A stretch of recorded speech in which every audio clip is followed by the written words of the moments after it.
Volunteerism is a powerful way to truly help those in need. Throughout the world, UN volunteers are inspiration in action.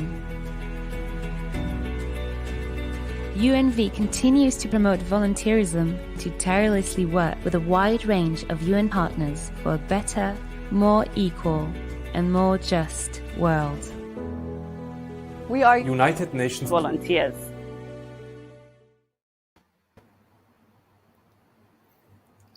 Hello, everyone. Good morning, good afternoon, good evening, depending on where you are. I'm delighted to invite you to join us for a journey to Afghanistan, where we're meeting in this live 2 UN volunteers serving there. We're joined today by Barry Eyres, who serves as a UN volunteer with the United Nations Development Programme, and also by Angel Valbuena Prats, who serves with the United Nations Assistance Mission in Afghanistan. So I'll ask our 2 colleagues to introduce themselves, and I'll start with you, Barry. You are no stranger to UNDP. Why don't you tell us what you've been doing so far and what brought you here? Well, thank you, Amina. As everyone can see, I'm a little bit of a silver beard. So I've been around for quite a few years. But at the moment, as a UN volunteer with a host entity, UNDP, I'm an area manager for a regional program. And one of the most important things we're doing at the moment is we are helping the impoverished people of Afghanistan by basically putting cash in their pockets through cash for work programs. I must say I've done quite a bit of volunteerism over the decades, and this is, for me, the pinnacle of volunteerism with UNV. So it's great to be here, it's great to be working in that capacity, and also great to be helping the people of Afghanistan in their impoverished situation. Thank you so much, Barry. Thank you for introducing yourself. Angel, why don't you tell us what you're doing in Afghanistan and what brought you here? Thank you, Amina. So I'm Angel Valbuena from Spain. I have been 1 year already in Afghanistan as head nurse of the mission. And my work is just to be chief of the medical facilities and services for all the organizations of the United Nations in Afghanistan. Also, sometimes we have to give support to embassies or another NGOs, and we perform medical evacuations and emergency services for other members even outside of the United Nations. This was my dream for 35 years. And finally, I don't know how I managed to come here. It was a surprise. I'm so pleased. So thank you very much for the chance. Thank you, Angel. It's a pleasure to have you both with us here today, and we're looking forward to telling our audience more about what it is you do through your volunteer assignment and how you are helping our UN host entity partners and our audience and our people in Afghanistan. But let me start by saying Barry is South African born and naturalized Australian. Angel is from Spain. Our dear audience, where are you joining us from? Say hi in your local language and let us know where you've tuned in to listen to this presentation today. So Angel, let me start with you. You mentioned that you're a head nurse with the UN Assistance Mission in Afghanistan. What background do you have in nursing? Tell me more about that and how it's useful for not just the UN mission, but also the larger UN family in the country. Thank you. Actually, I was paramedic for a very good while, and then I studied science of nursing at the university. I had also a master in anthropology, but that was not necessary for my job. It's just because I'm very curious. For more than 12 years, I was working in a few countries like Malta, UK, Ghana, Spain, in emergencies, ICU. I was working in Spain with the COVID. That was the moment when someone told me about the UNV. I knew nothing before. And that opened my eyes and managed to bring my dream to become true. Also, I had experience in operating theaters, trauma, community. My What I like the most is to be a pediatrician, pediatric nurse. So all that together probably made me the best profile to be head nurse because I had to be in many places at the same time, working with facing many different issues, and for sure to be available for any kind of circumstance. But I'm sure there are many people better than me around the world with more local background in maybe two or three different areas, not so many as me. And just I'm curious. Well, you just used a buzzword that's been plaguing us for 2 years now, COVID-19, coronavirus. So, in your assignment as a head nurse, how much contact do you have with COVID-19 and COVID-19 patients, and how can you help? Well, unfortunately, we had a lot. When I came here last year, I found Afghanistan. We know the situation, and also COVID. So, two dangerous experiences at the same time. We had to give support to many sick patients, and even to send them abroad in medevac. We managed to keep everybody safe. As far as I came here, everyone was safe and well attended in our ICU. We have ICU medevacs, so medicalized planes, ambulances, a clinic now almost hospital level 2. I'm very proud of that. Soon will become a reality. But we had very tough moments. But finally, it seems like COVID is leaving us for a very good moment. Well, I really hope so. I will touch wood and say we hope that that is coming under control. Barry, let me come over to you. Your title, your volunteer assignment title says Area Manager in Bamiyan, Area Based Approach to Development Emergency Initiatives. I know that you're with the UN Development Program. Tell me more. What does that actually mean? Well, Amina, at this stage, the country is really grappling with a number of challenges, the legacy of the past, but then also real issues around climate change, prolonged drought. The country is largely impoverished. And so what the area-based approach to emergency development initiatives is a quick, rapid response to basically save lives. So what we're doing is we are creating opportunities for communities countrywide, especially in some of the most impoverished areas, for those communities to engage in community-based projects. It could be cleaning the city, cleaning canals, building retaining walls during the summer months before the onset of winter and the rainy season. And at the same time, we actually pay these communities and the individuals cash. So they work for a couple of weeks at a time, and we try and move that on throughout various areas and regions across the whole country, so that families can actually they can basically survive over a period of weeks and months. And this is a rolling project across the whole country to avert the crisis that has been brought about due to the current situation in the country, as well as climate change and the droughts. Sounds like a lot of very complex emergencies coming together. How does your background feed into that? How does what you've done in the past, or maybe your education, help you, equip you to serve with UNDP in this area?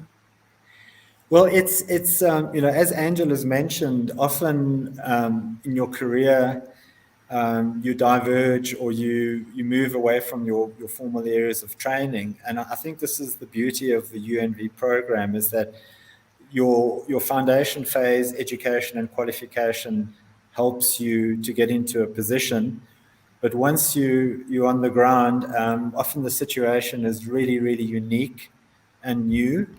And so you do have to sort of adjust and adapt to the context and the situation.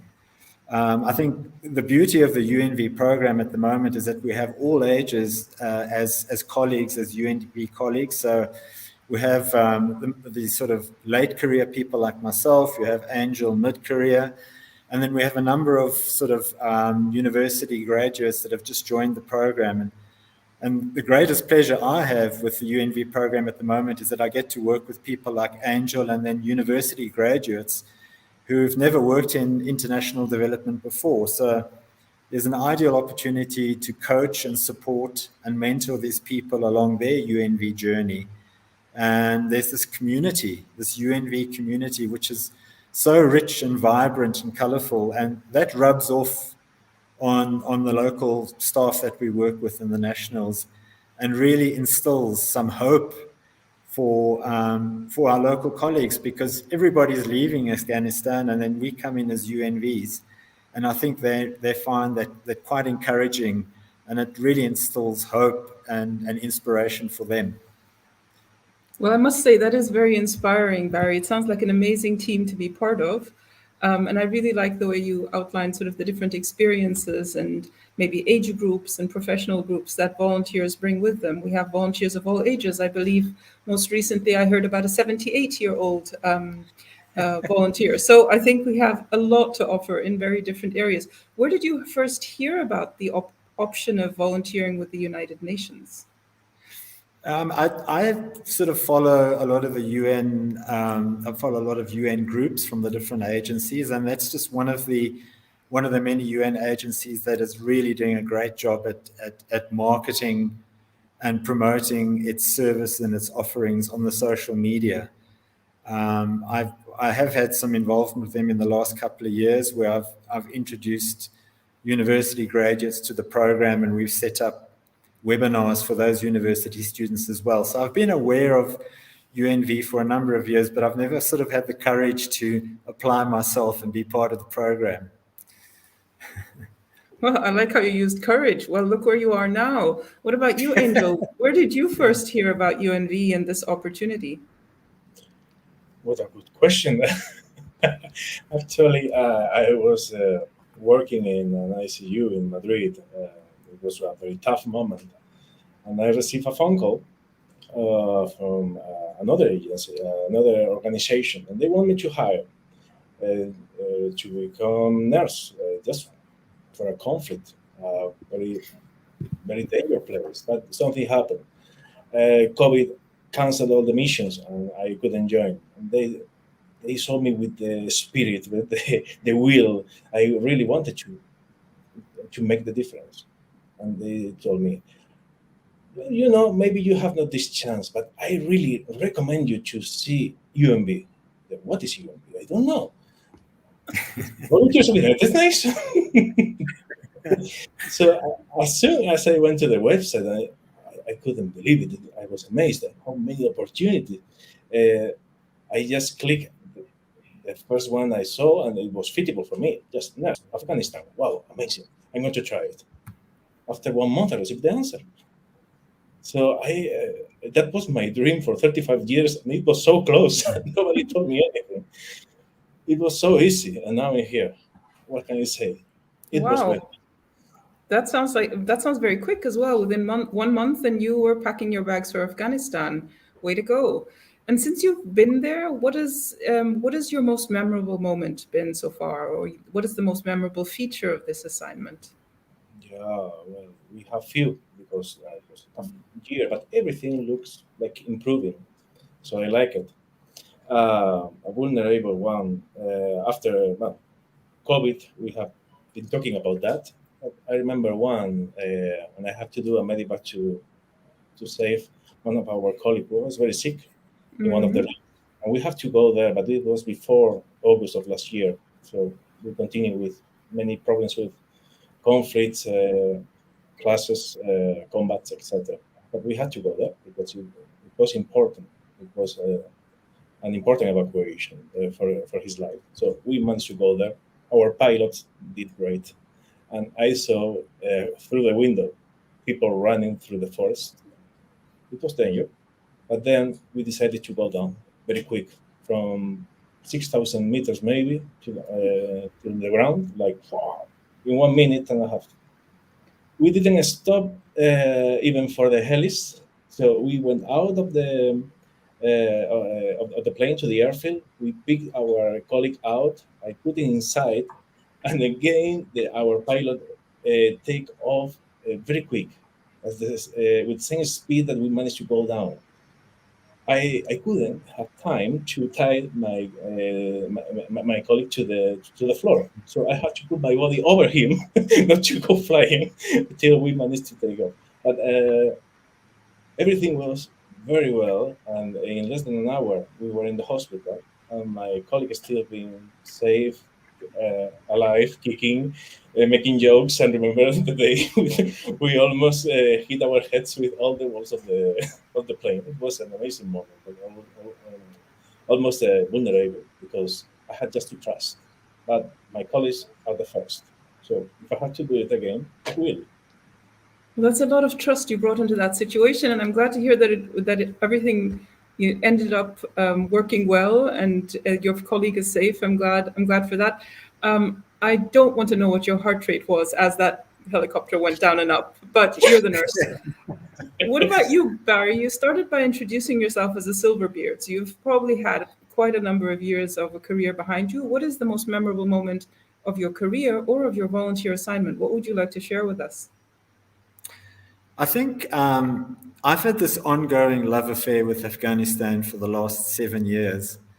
So coming back after 7 years and on this occasion having the freedom to actually go out into rural areas, remote districts and provinces and actually meet with people on the ground, that has sort of just reinvigorated my love and passion for this country, because no matter how tough the times are, how tough the physical circumstances are, the poverty, the Afghans are just amazing people, and just the joy on their faces when they see somebody from a foreign country coming to those remote areas, and their friendship, their hospitality, the hope that you can inspire. Those are sort of flashbacks to the past that I had 7 years ago, and I wouldn't want to be any other place at the moment. And there's a lot of misinformation and false news out there about Afghanistan, and I think our roles and responsibilities are to try and tell the stories the way they are, with hope and inspiration for the future. And to be a small part of that it's a unique, once in a lifetime opportunity. Yeah. Well, that's really, really inspiring to hear. And I'm just looking at the questions that are coming in from our audience. And the very first one, how can I become a UN volunteer in Afghanistan? Do any of you have any tips for potential candidates watching us now? Who wants to go first? Barry. I guess just get on the UNV website and register and then complete your profile, because the UNV website is very, very user friendly, and multiple agencies have got their positions advertised on UNV. It's one consolidated website where all those positions are listed. So don't be afraid by the word Afghanistan. Just get on there, do what you need to do, and then apply. Thank you for that, Barry. Yes, indeed. All of our volunteer assignments are available on the Unified Volunteering Platform, which is part of our UNV website, www.unv.org. So you're welcome to have a look there if you're interested. And then you could be one of the 10,000 plus volunteers we had serving last year. And you could go to Afghanistan or anywhere else. Angel, one of the questions says, I've never worked with the UN before. Can I still be a UN volunteer?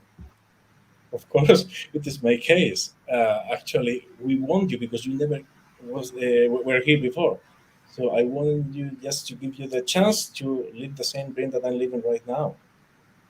If you have the experience, you have the will, you have the energy, we will be very pleased to share it with you, of course.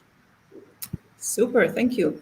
One more question. Maybe, Barry, I'll give this to you. You spoke about working with local communities and being able to move freely with them. Does one need to speak local languages to be able to serve as a volunteer in Afghanistan, or to be able to be effective as a volunteer in Afghanistan?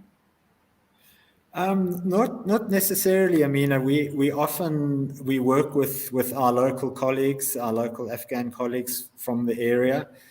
I mean, I'd also like to think that there's this thing called universal communication, where if you have a a good sense of humor and you have a smile on your face and you're prepared to explore the boundaries of language, that you can try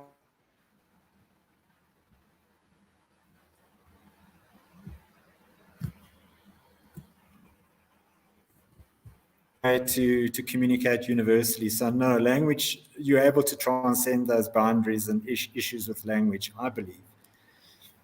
Do you speak a local language?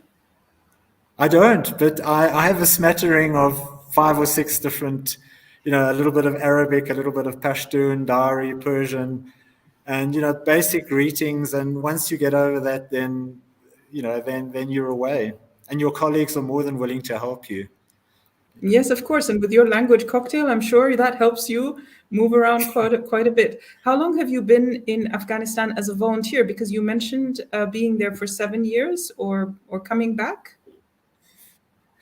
Yeah, I've only been here since February, but it's almost like a lifetime. I mean, the experiences are so rich. I was here previously 7 years ago for about 3 years, but obviously a lot has changed. So it's almost like another country with a different depth of experience and opportunity. Yeah. Right. And what about you, Angel? How long have you been in your current assignment? Well, last 15th of June, I did my first year. So this is my birthday. And now I'm going to probably for another year. So we have an anniversary that you just celebrated. That's really good. It's good to hear these experiences. It's totally by chance that today on our live, we have two gentlemen joining us. How many of your colleagues who you're working with are women? Do you have also lots of volunteers who are women? In my case, yes, I have a lot. I work with at least 7 or 8 women in my clinic. All of them are wonderful, great workers, great friends. And I expect to have more because I'm still looking for new staff, paramedics, doctors, medical administration. Oh, yeah, I need many, many people in my clinic. And Barry, in your experience, are there also short-term assignments to serve in Afghanistan? With UNV, I think it's basically the year-long assignment that most people sign up for, and we've got a couple of young ladies that have just joined recently, and they're just loving the opportunity to be in this environment and experience the culture and the challenges that the country's facing at the moment, because it's a very, very steep learning curve for a university graduate. So I think most of them are very positive and embrace the experience. That brings a lot of resilience with it. Actually, yes, there are short-term assignments with UNV where you can serve for 3 months, but it really depends on the context and the very specific assignment. Most volunteers are looking to serve for a longer period of time on a year contract or even more. So I'm looking at our chat to see if there are any more questions coming in. Maybe one I've heard before, which is that serving in a peacekeeping or political mission can be also a quite challenging work environment. Do you want to share there what kind of experiences you've had? We've already heard about the helicopter ride that Angel did. What about you, Barry? What was your most challenging moment? I think some of the really, really challenging moments we've had is we've often been guided by, the political affairs component within the UN, which is UNAMA, which is the assistance mission to Afghanistan. So we've had some courtesy meetings with the new governors and the de facto government, but that we've actually been supported really, really well by UNAMA, who are specialists in these political affairs and the new situation in the country where the government is not officially recognized. So there's always support at hand to guide you through those difficult processes. And many of those political officers have been in their positions for a number of years, and they operate countrywide as well as in various regions. So it's not too daunting because you always have somebody to support you and take you through that process. Well, thank you very much, Barry, and thank you, Angel. It's actually quite inspiring to listen to your story. And as we sort of reach the end of our scheduled time, I want to give you the opportunity to say, sort of in just a few words, why volunteerism? What inspired you through volunteerism?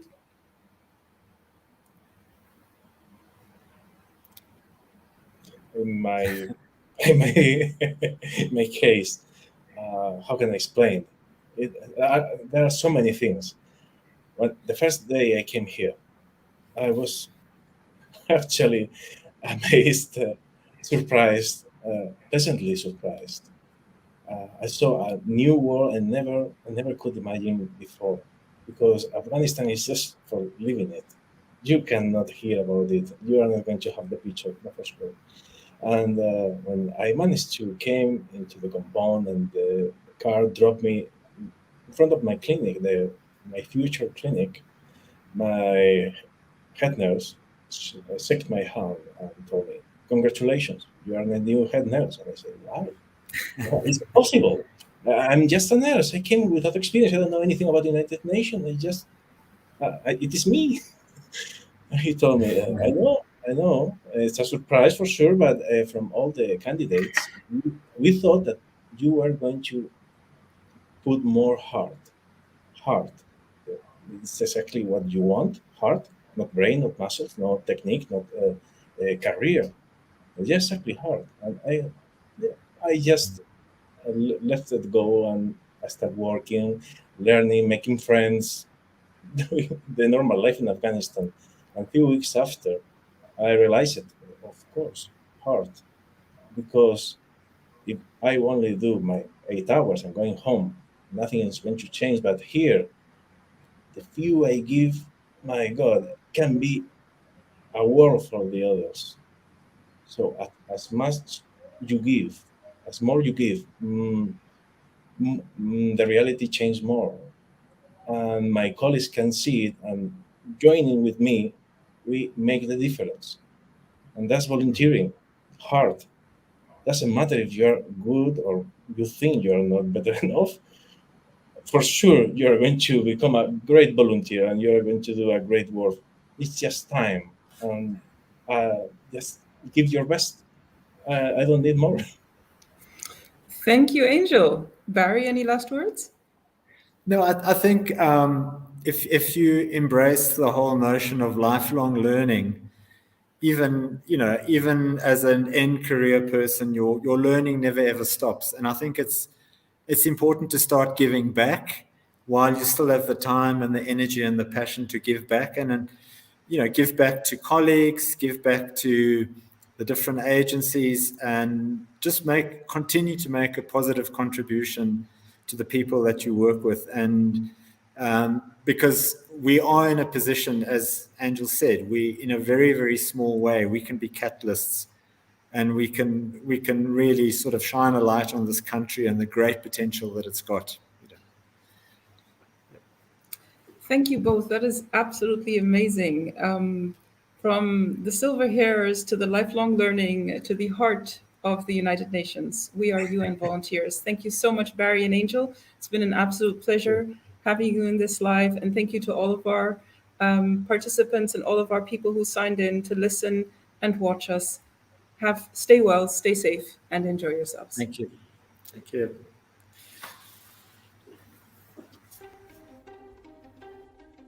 Volunteering is giving, sharing, standing by others, supporting causes you care about, and creating a better future for everyone. This is why more and more entities support volunteering to achieve the Sustainable Development Goals. Volunteers make a difference to the lives of many.